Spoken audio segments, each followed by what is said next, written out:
presiden non-muslim. Di sisi kanan, audiens dari aktivis Ikatan Mahasiswa Muhammadiyah, aktivis Dewan Dakwah Islamiyah Indonesia, dan aktivis Front Pembela Islam.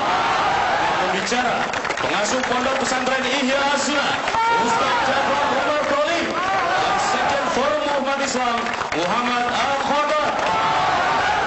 Di sisi kiri, audiens dari mahasiswa Universitas Islam Negeri Syarif Hidayatullah Jakarta, GMNI DPC Jaktim, dengan pembicara pembantu dekan Fakultas Syariah UIN Syarif Hidayatullah Mujar Ibnu Syarif, dan anggota Dewan Integritas Bangsa Pendeta Nathan Setiabudi.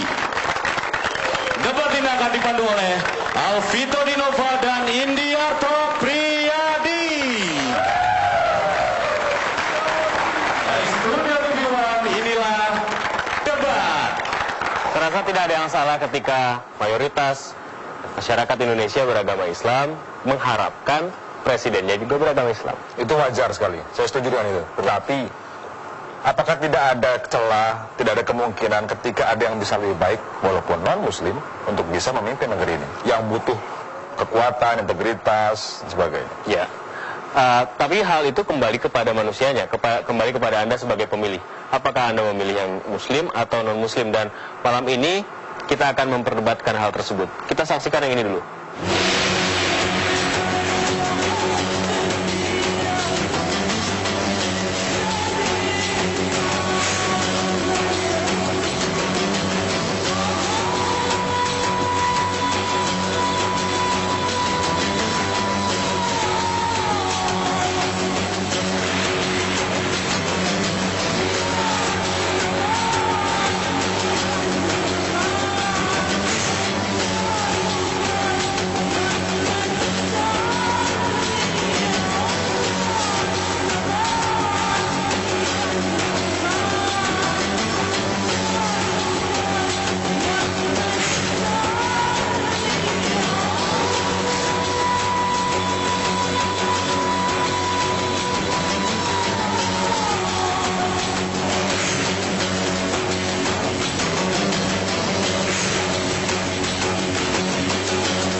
Perdebatan ini saya panggil pembicara pertama, Ustaz Jafar Umar Talib.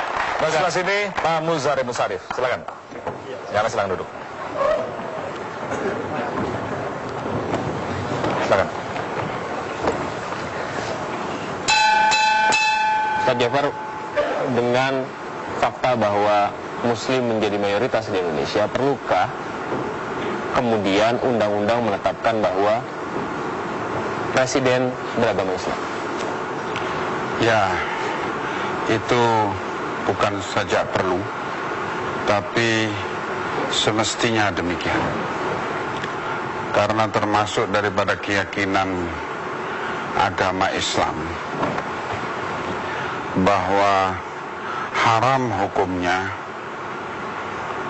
orang kafir memimpin kaum muslimin. Hal ini ditegaskan oleh Allah Ta'ala dalam surat Al-Ma'idah ayat ke-51 yang menyatakan, hai orang-orang yang beriman, jangan kalian menjadikan orang-orang Yahudi dan Nasara sebagai pimpinan-pimpinan kalian. Juga Allah menegaskan sebagian mereka adalah menjadi pimpinan atas sebagian yang lainnya. Kemudian Allah menyatakan, dan siapa yang menjadikan orang-orang Yahudi dan Nasara dan semisal mereka itu sebagai pimpinan dari kalangan kalian kaum mukminin, maka berarti dia termasuk golongan mereka. Jadi ini menunjukkan mengangkat pemimpin itu termasuk akidah, keyakinan bagi setiap muslim, maka keharaman mengangkat pemimpin yang non-muslim itu termasuk dalam kategori urusan iman dan Islam. Oke. Baik, di depan saya ada buku yang ditulis oleh beliau yang menyebutkan presiden non-muslim di negara muslim. Artinya bahwa beliau punya pijakan. Kalau tadi Ustadz sudah memberikan dalil, Anda punya pijakan untuk menulis ini. Iya. Apa itu, Pak? Dalil seperti yang Ustadz sebut itu benar, Ustadz. Tapi saya ingin mencatat, itu bukan satu-satunya dalil. Saya sarankan orang-orang seperti Ustadz itu membaca juga ayat lain, agar kita bisa berpikir holistik.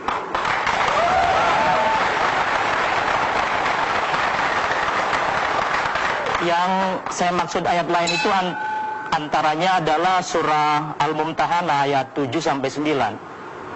Di situ dinyatakan, la yanhakumullah 'anil ladzina lam yuqatilukum fid-din wa lam yukhrijukum min diyarikum an tabarruhum wa tuqsitu ilaihim. Allah tidak melarang kalian terhadap orang yang tidak memusuhi kalian karena alasan agama, juga tidak mengeluarkan kalian dari kampung halaman kalian, untuk kalian berbuat baik dan berlaku adil kepada mereka. Jadi yang bicara Allah juga, Pak.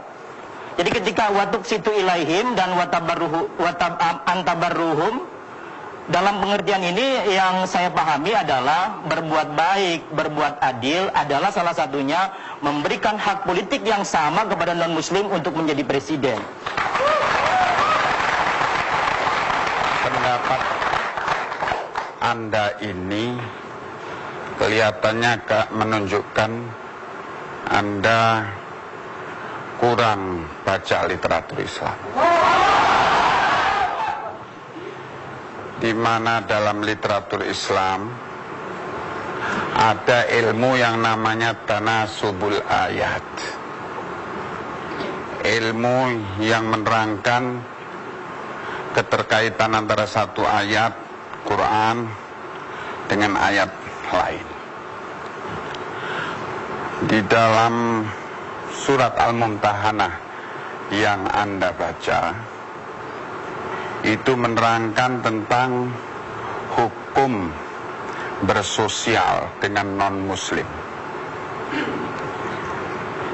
dan menegakkan keadilan di dalam kehidupan sosial itu, bukan hukum kepemimpinan. Karena di dalam surat Al-Maidah juga ayat ke-57 Allah menerangkan mengapa kaum muslimin dilarang keras untuk mengangkat pemimpin orang kafir. Allah menyatakan, ya ayyuhalladzina amanu, hai orang-orang yang beriman, la tattakhidul ladzina ittakhadhu dinakum huzwa wa la'iban minal ladzina utul kitaba min qablikum wal kuffara awliya wattaqullaha in kuntum mu'minin.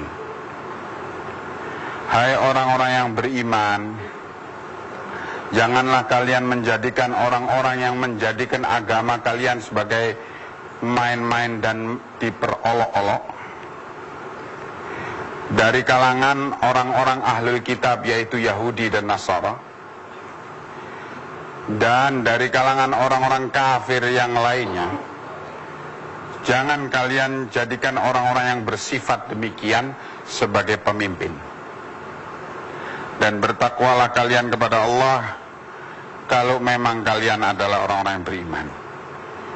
Maka sifat yang Allah terangkan, mengapa orang kafir itu dilarang untuk dijadikan pemimpin, karena mereka mempunyai tabiat yang sama, yaitu menjadikan agama kalian sebagai perkara yang diperolok-olok dan dibikin main-main. Itu.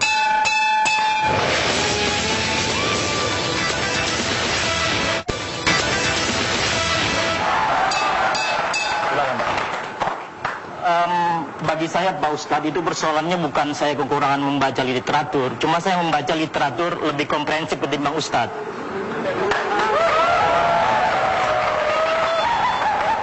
Artinya saya membaca literatur yang memungkinkan presiden non muslim dan juga yang melarang seperti yang Ustadz sampaikan. Ini persoalan literatur, saya pikirkan persoalan kita membaca, tapi juga persoalan bagaimana kita memandang persoalan ini secara proporsional. Nah kemudian kalau Ustadz tadi bilang semua non-muslim itu jahat, dalam artian mereka memusuhi semuanya terhadap Islam, saya pikir ini terlalu prejudis. Bagi saya tidak semua non-muslim itu tidak baik, sama seperti halnya tidak semua muslim itu baik. Ini dasar argumentasi saya ada firman Allah, laisu sawa. Orang-orang non-muslim itu tidak semuanya sama karakternya, semuanya jahat, semuanya memusuhi Islam. Minhum ummatun qaimah, tapi di antaranya ada yang memang bersikap lurus. Sebagai contoh saja Ustaz, mungkin Ustaz lupa bahwa ada orang non-muslim yang sangat baik kepada Nabi dan para sahabat, yaitu Raja Negus dari Ethiopia. Sehingga Nabi dengan kebaikan orang Kristen itu pada saat itu rela hati untuk menyarankan para sahabatnya yang ketika itu ditekan di Mekah untuk berhijrah mendapat perlindungan politik daripada Raja Negus di Ethiopia itu. Jadi hemat saya tidak boleh juga kita melakukan semacam satu pemahaman yang sangat kita kunci mati, rigid, ya? Sangat rigid, tidak toleran, seolah kita saja manusia ini yang bisa hidup di bumi ini dan punya hak-hak politik, padahal Allah saja tidak sejahat yang kita kira, Ustaz.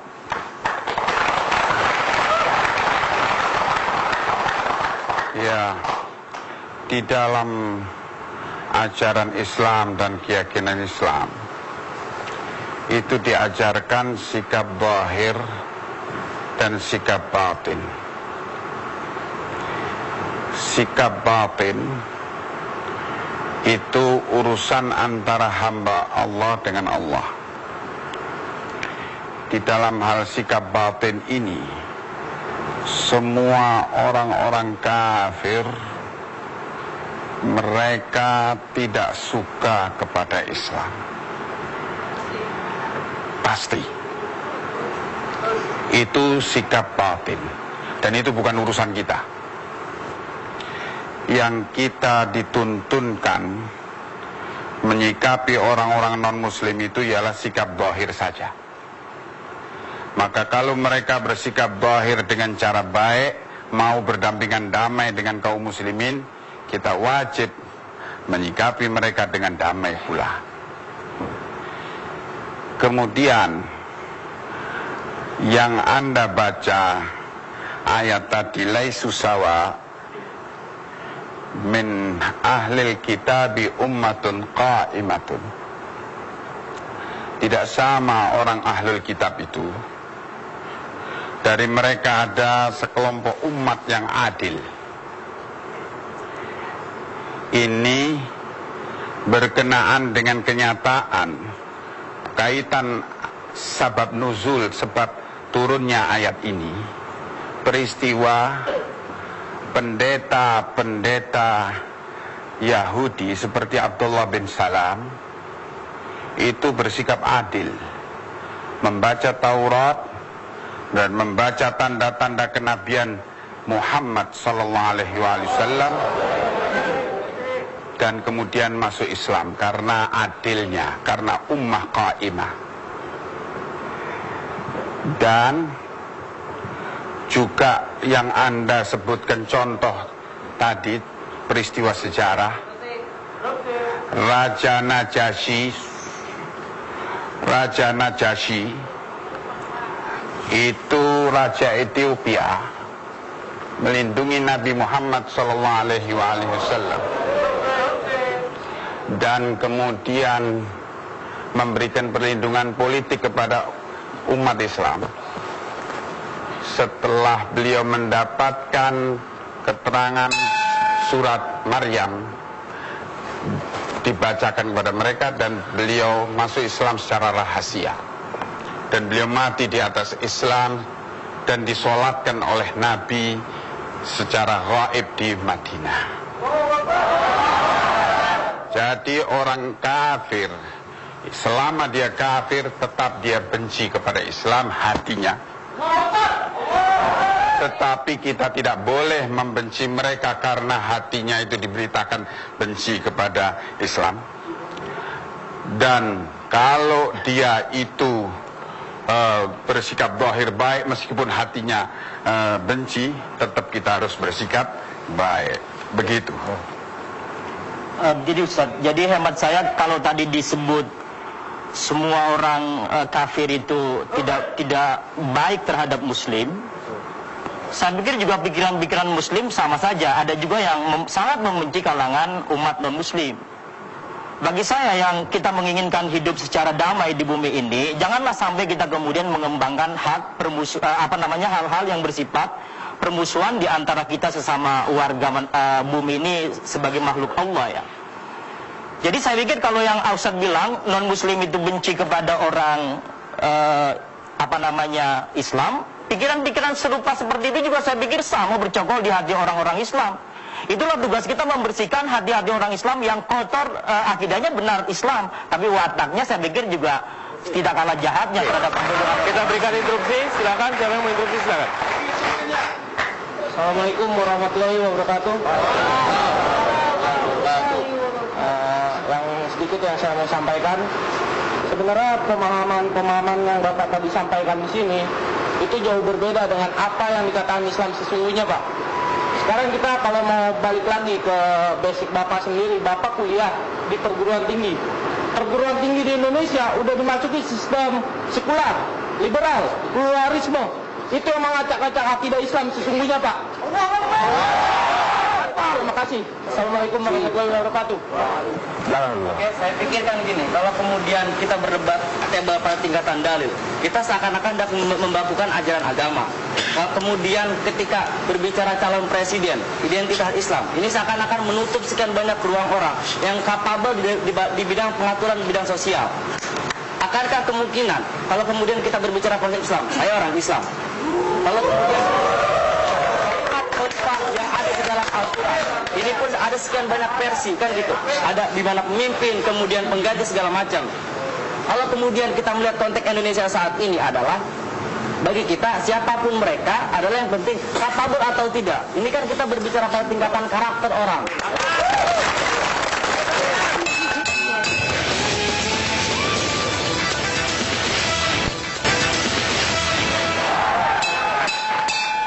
Ustaz, bagaimana menjawab tadi bahwa ketika kita bicara tentang pemimpin yang mungkin bisa menyejahterakan seluruh bangsa Indonesia, agama apapun dia, apakah kita tidak berpikir positif? Lebih baik yang mungkin gitu, terlepas dari agamanya apa. Iya, masalah kapabilitas seorang pemimpin dalam hal kepemimpinan, kalau menurut as-siyasah asy-syar'iyyah, bagaimana cara memimpin menurut syariah, itu bukan satu-satunya syarat.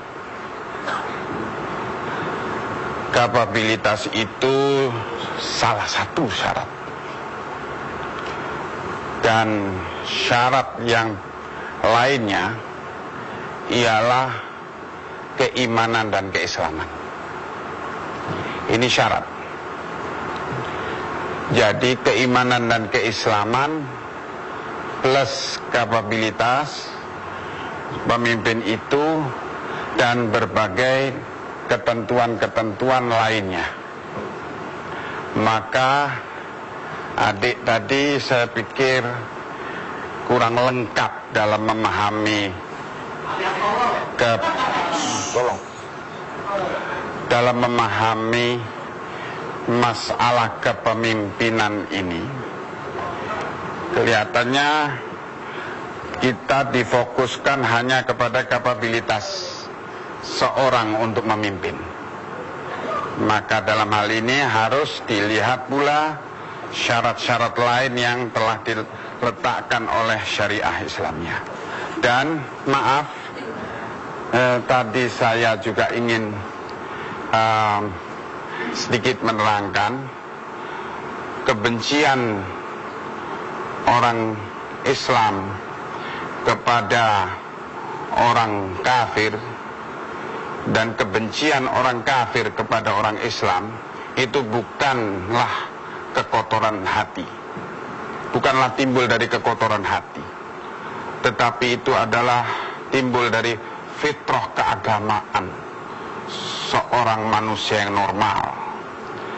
Maka mungkin saja orang bisa bersandiwara, kita cinta kepada sesama manusia, ukhuwah insaniyah, dan kita tidak membedakan agama, itu ketika sedang membutuhkan kondisi perlindungan dari pihak muslimin. Tapi kalau kondisinya kuat, tidak akan demikian. Jadi itu adalah fitrah keagamaan dan konsekuensi beragama. Bukan Nabi? Bentar.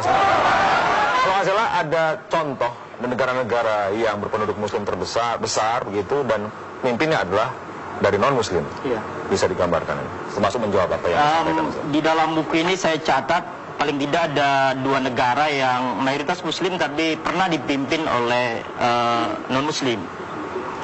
Itu antara lain adalah Senegal ya.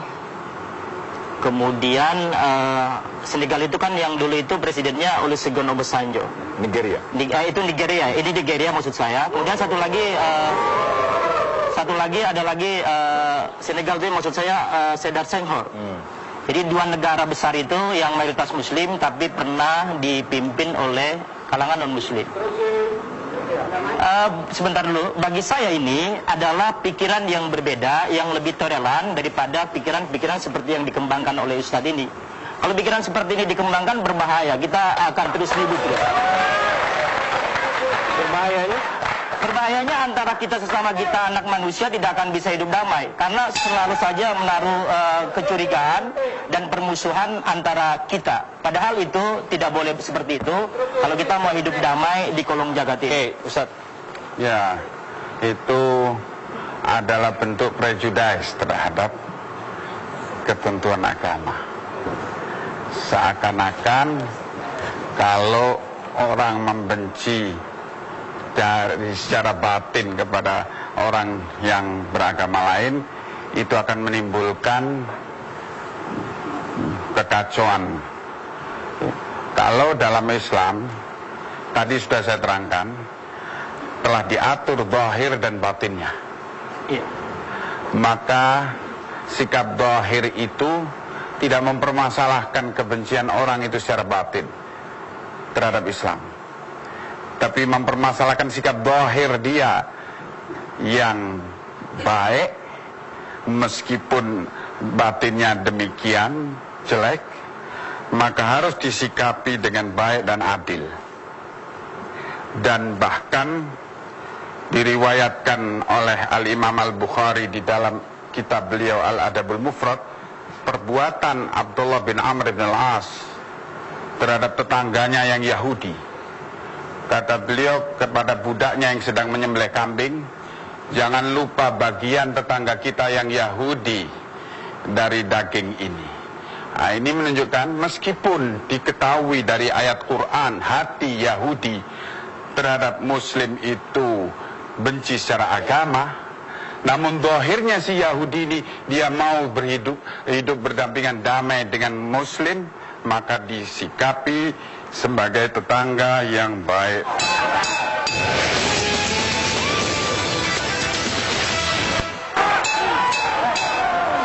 Kita berikan pernyataan terakhir, Pak Ustadz, silakan sebelum kita berganti narasumber.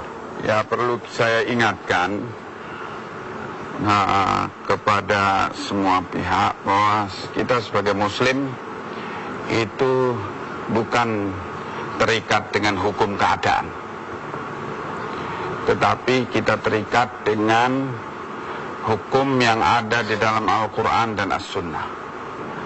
Meskipun keadaan mengharuskan kita untuk menghalalkan yang haram, mengharamkan yang halal, tapi tetap kita tidak akan terikat dengan keadaan itu tapi terikat dengan Al-Quran was Sunnah, maka tidak tepat dalam berargumentasi dalam agama kita berdalil dengan keadaan di Senegal ataupun di Nigeria atau di Republik Indonesia, tetapi kita harus kembali kepada hukum yang ditetapkan di dalam Al-Quran was Sunnah, dan kita harus berusaha sebisa-bisanya menjalankan hukum itu, mengendalikan keadaan dengannya, bukan mengendalikan Al-Quran was Sunnah dengan keadaan.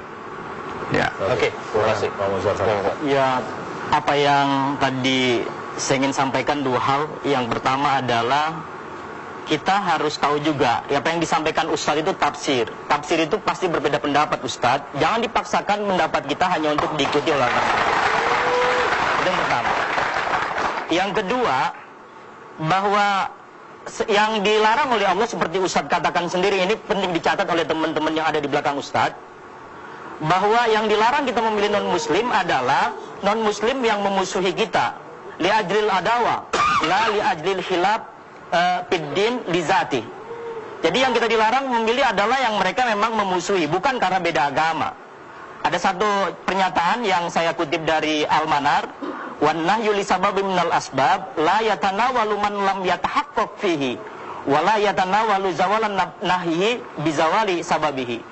Jadi kalau non-muslim itu memusuhi, kita memang dilarang untuk memilihnya. Tapi kalau mereka tidak memusuhi, maka saya pikir ada saatnya kita pertimbangkan mereka untuk bisa juga diberikan hak politik yang sama. Oke, terakhir sebentar. Yang kedua ini penting, apa yang digambarkan Ustadz itu adalah kepemimpinan yang disamakan dengan pemimpin sholat. Saya setuju Ustadz, kalau imam sholat saya tidak mau bermakmum kepada orang Kristen. Ini yang penting, ini yang penting. Tapi kalau imam negara, imam politik, itu saya pikir tidak harus seperti yang dinyatakan. Inilah barangkali bedanya kita, sehingga orang-orang yang ada di belakang Ustadz juga perlu membaca literatur secara komprehensif, seperti yang saya sampaikan itu. Terima kasih. Terima kasih. Oke, terima kasih Ustadz. Terima kasih. Terima kasih. Pak Muhammad Al-Khotot, silakan. Pembicara selanjutnya.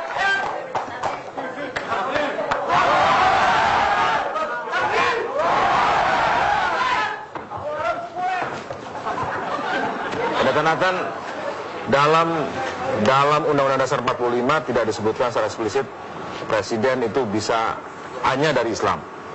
Tidak ada tulisan seperti itu. Bagaimana Anda menerjemahkan itu?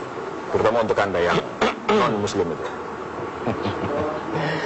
Setelah mendengar dialog, tapi disebut debat ya, supaya seru begitu. Buat saya itu suatu dialog.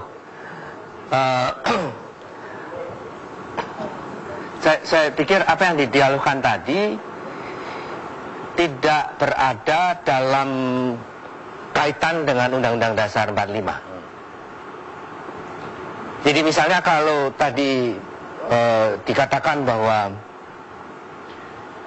non-muslim memimpin muslim itu haram, ya.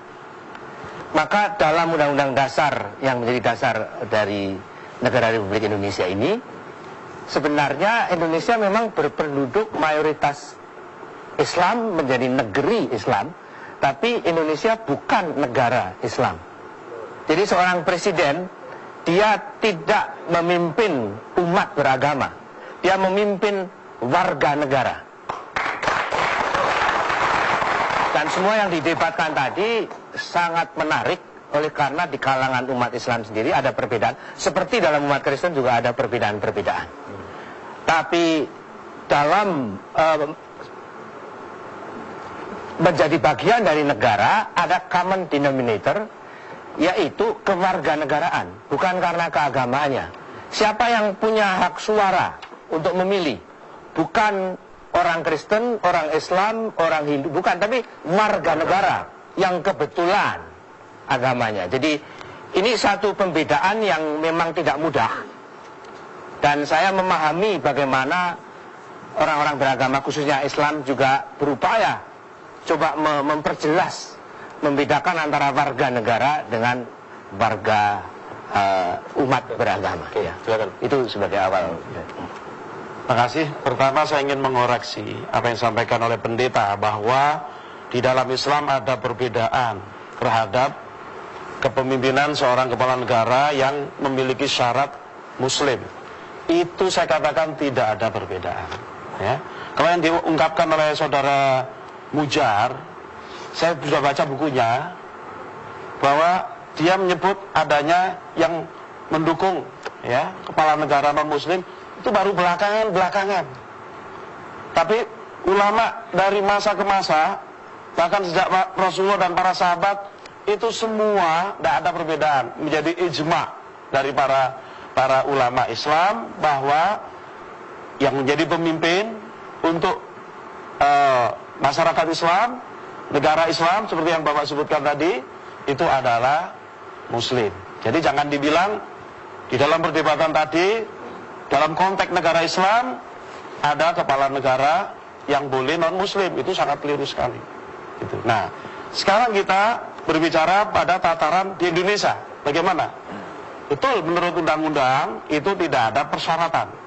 Walaupun kalau kita lihat para founding fathers itu menghendaki karena negara kita ini memang mayoritas Muslim, ya kepala negaranya adalah warga negara Indonesia asli yang beragama Islam. Tidak tertulis tapi dalam undang-undang. Dicoret di dalam perdebatan sejarah mencatat, Pak, bukan tidak tertulis tapi dicoret.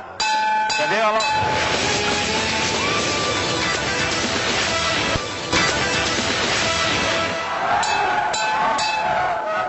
ya baik, jadi umat Islam sebenarnya umat yang sangat baik, ya sangat berbaik hati, walaupun aspirasinya dicoret, ya sehingga kemudian yang tadinya tertulis lalu tidak tertulis, ya.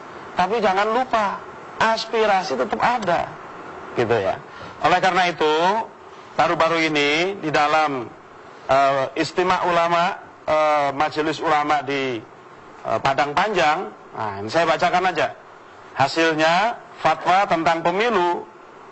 Poin 4, memilih pemimpin yang beriman dan bertakwa. Jadi tidak hanya Muslim, tapi Muslim yang beriman dan bertakwa, sidik, yakni jujur, amanah, terpercaya, tablik, yaitu aspiratif, mempunyai kemampuan, ya, fatona, dan memperjuangkan kepentingan umat Islam, hukumnya adalah wajib. Nah, sebaliknya, memilih pemimpin yang tidak memenuhi syarat-syarat sebagaimana disebutkan dalam butir 4, ini hukumnya adalah haram. Artinya bagi umat Islam, ini sekali lagi Bapak Pendeta hanya mengikat umat Islam, tidak mengikat Bapak Pendeta, bahwa memilih pemimpin yang tidak beriman, tidak bertakwa, tidak sidik, tidak amanah, tidak fatona, dan tidak tablik, serta tidak memperjuangkan kepentingan umat Islam, haram hukumnya. Gitu. Silakan. Saya bisa memahami Pak Al-Khattab, ya. Bisa memahami sepenuhnya itu menjadi aspirasi umat Islam tertentu. Tidak semua umat Islam, ya. Yang terikat oleh fatwa majelis ulama. Jangan dibilang tertentu. Selama itu menjadi aspirasi suatu umat sebagai bagian dari bangsa Indonesia yang satu, itu tidak apa-apa. Asal itu jangan menjadi undang-undang, ketentuan perundang-undangan yang mengikat semua warga negara. Karena kalau tadi dikatakan bahwa dulunya tertulis aspirasi umat Islam itu, tapi kemudian dicoret, itu kan sejarah. Sejarah historis.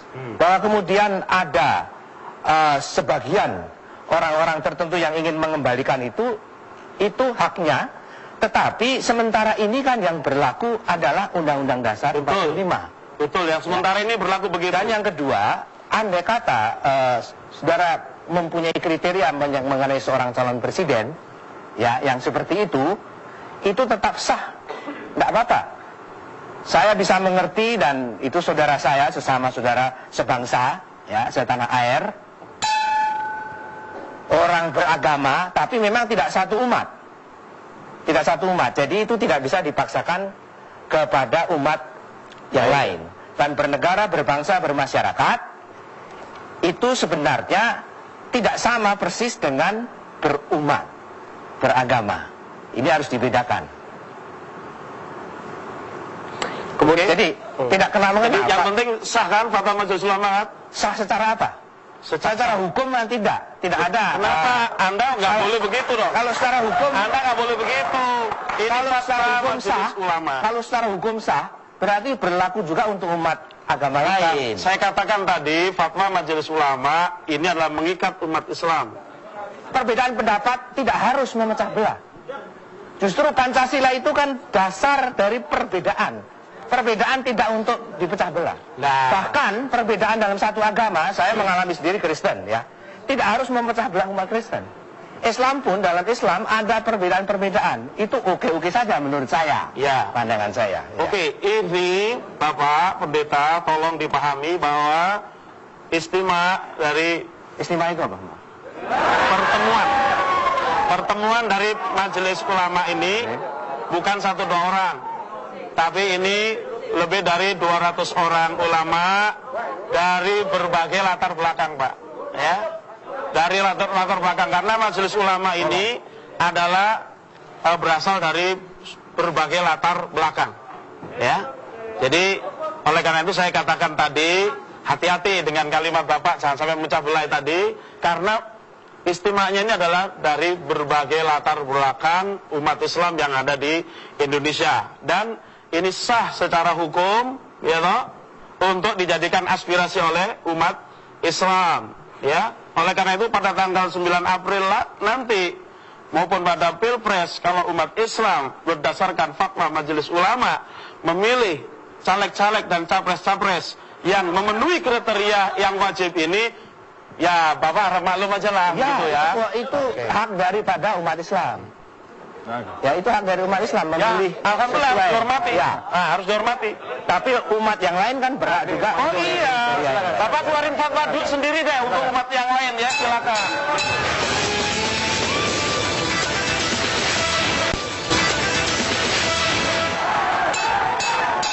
Kita dengarkan interupsi dari sini, silakan. Kalau memang ada pemimpin yang non-muslim tetapi punya kemampuan untuk mensejahterakan rakyatnya dan juga punya terobosan baru untuk membangun negara ini, kenapa tidak? Masalahnya bukan siapa, tetapi kemungkinan untuk berikutnya, siapapun dia. Bagaimana dengan itu? Kemungkinan saya akan tetap memilih ya pemimpin yang muslim yang kemampuannya tidak kalah dengan yang diajukan beliau tadi. Apakah artinya bahwa terkunci kemungkinan bahwa pemimpin non-muslim ada di Indonesia? Nah, jadi ini yang belum dipahami oleh yang belakang-belakang itu toh.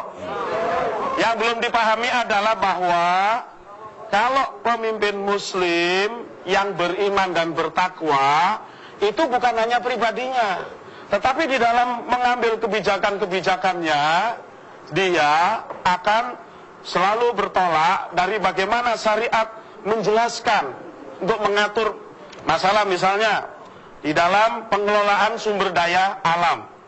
Di dalam Undang-Undang Dasar pasal 33 disebut bumi dan air dan kekayaan alam yang terkandung di dalamnya dikuasai oleh negara dan dipergunakan untuk sebesar-besarnya kemakmuran rakyat.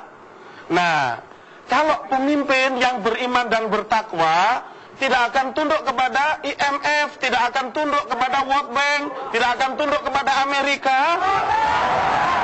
lalu memelintir undang-undang ini. Saya sudah ikuti perdebatannya di Mahkamah Konstitusi.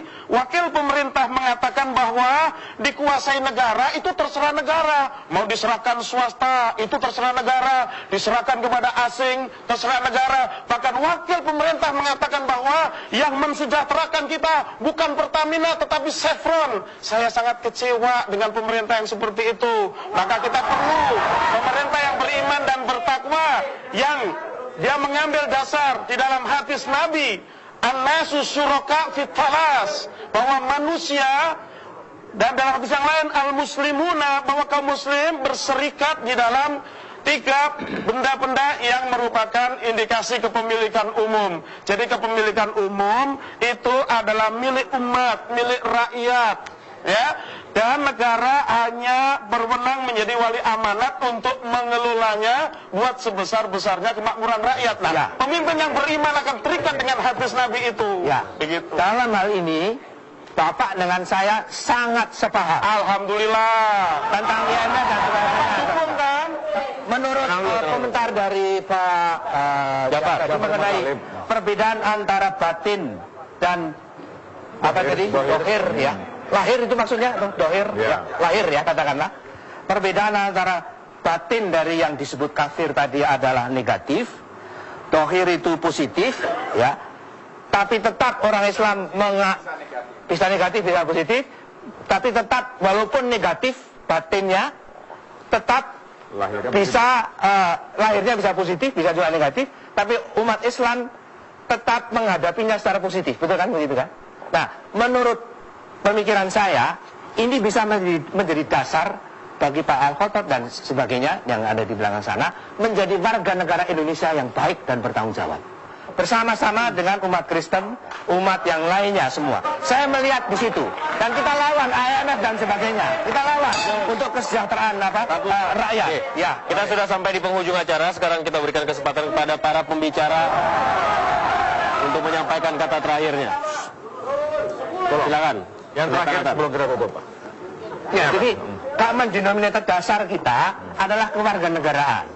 Perbedaan agama dan sebagainya itu jangan memecah belah bangsa, tetapi persatuan kesatuan bangsa didasarkan kepada prinsip kesetaraan kewargaan, belonging, menjadi bagian dari satu tubuh, dan itu namanya kewarganegaraan. Setara di depan hukum, kesempatan berpolitik sama ya, dan memperoleh akses kepada pendidikan, ekonomi, kesehatan sama semua.